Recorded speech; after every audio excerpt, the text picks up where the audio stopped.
Hey boys and girls, let's get ready for summer by making a picture of some funky flip-flops. First thing you're going to need to do is trace both of your feet. So you can put your paper down on the ground. Make sure both feet will fit on the paper, so you don't want to have your paper with your toes hanging off the edges. Make sure your paper's in the portrait position so both of them will fit. Grab a pencil and trace them. If you're having trouble tracing your own feet, you can grab a friend and have them trace your feet in exchange for you tracing your feet.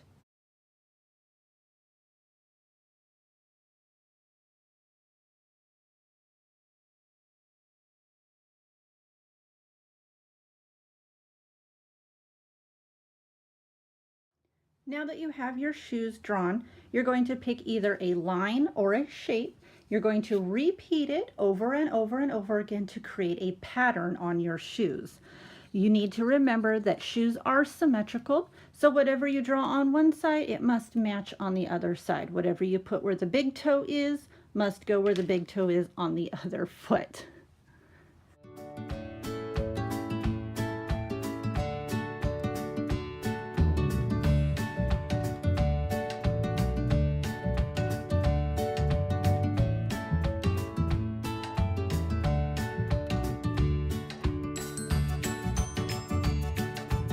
After you have your pattern drawn, it's time to grab something to color with and color all of the pattern on your shoes.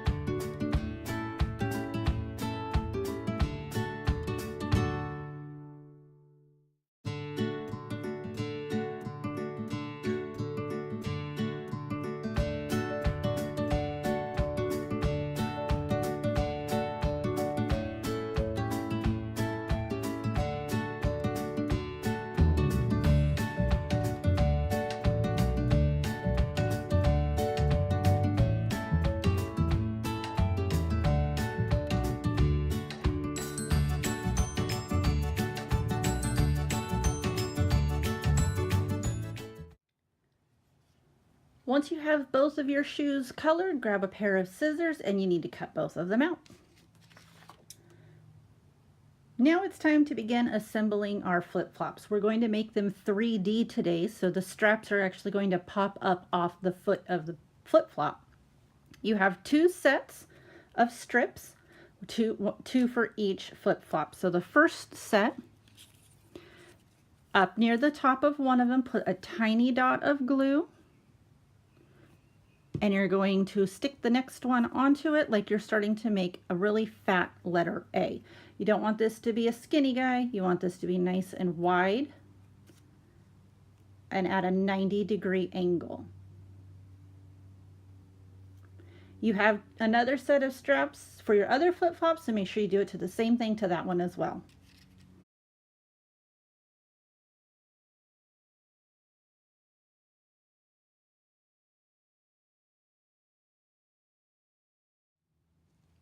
Now you're going to go back to that first strap that you were making, put a tiny dot of glue up at the top once again, and you're going to attach this to the bed of your flip-flop. Now this is the part that goes in between your toes, so you don't want to put it up at the very top. You want to scoot it down just a little bit so that it slides down and you have room for your toes to go inside.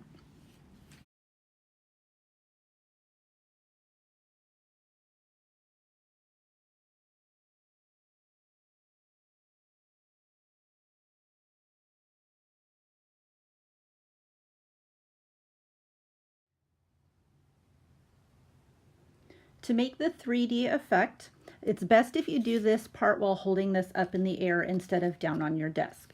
Turn your flip-flop over to the back, add a tiny dot of glue to the end of each strap.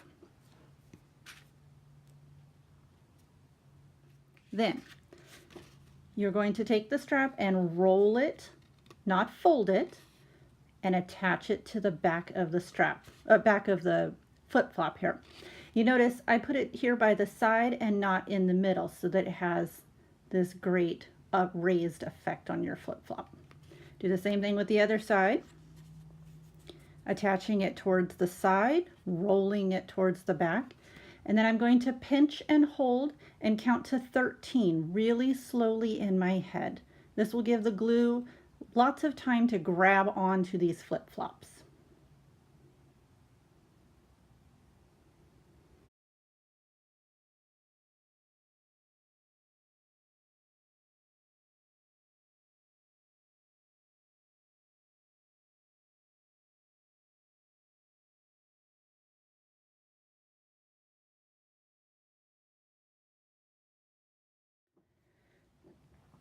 Now let's talk about backgrounds. Depending on how much time you have, there's a variety of options that you can do. You can have just a plain blue ocean water background, or you can take a scrap piece of blue paper, tear off long strips and glue them on to help make even more ocean waves. If you have lots of time, I watercolored this one using different shades of blue, and while it was still wet, I sprinkled salt on top of it to give this a nice textured effect to it. Whatever background you choose, add some glue to the outside of your shoe, and then you're going to attach both of them to your background. Thanks for creating art with me this year, guys. Have a great summer.